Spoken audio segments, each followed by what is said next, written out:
Hello, my name is Hans Von Liverstein, German inventor. Perhaps you've heard of me? I want to talk to you today about making things. One of the things I like to make is bread. A lot of people don't like to make bread. They think it's too hard. I don't think it's too hard.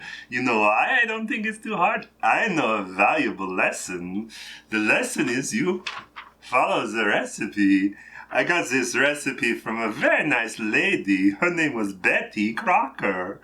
She gave me a book even. It's so nice. I notice a lot of times they don't show you measuring things, but remember, what we're learning here is that you follow the directions on the recipe. And the recipe has measurements, so we're going to do that. That's so very important. When you follow directions, good things happen.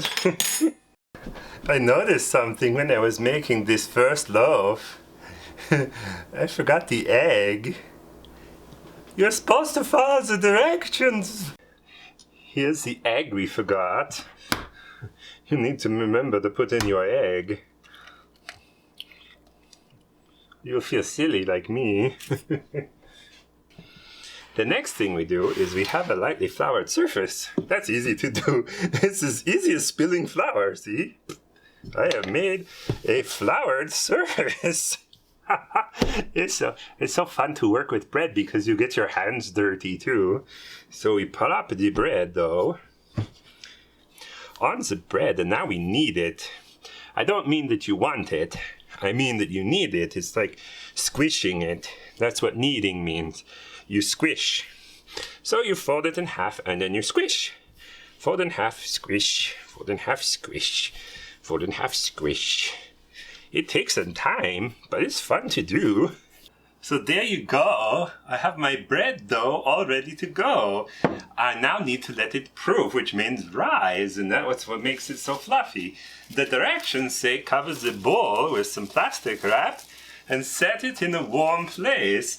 Right by a sunny window is really good to make it rise. Okay, we're to the next step in the directions now. You see the loaf has doubled in size. That's so nice. Now I have my bread. What you do is easy. You put the ends together, pinch them up and twist.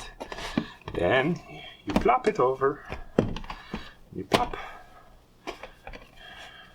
You plop. Plop. Plop. Plop. Plop.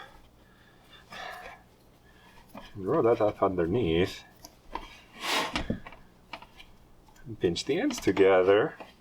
Roll the ends there. Here you go. Nice little braided loaf. There we go. So we wrap it in the film and we set it in a nice warm place. Like right here in the sun. It's so nice. And now we wait again. Okay, now we're coming to the fun part. See?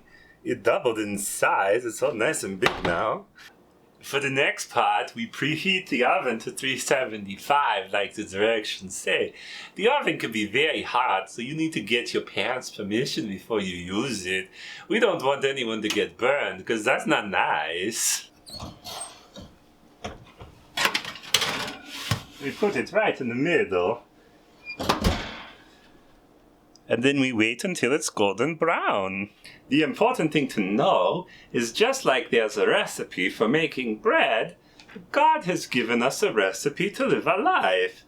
By following what the Bible says, I can be blessed, no matter how hard life is. Just like if I follow the directions on the bread, I get bread, no matter how hard it is to make a loaf of bread. It's so great.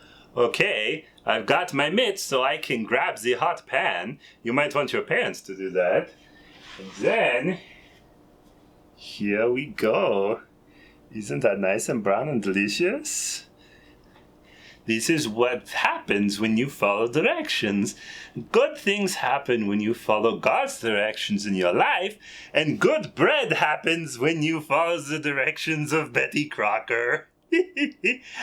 Have a good day. God bless you.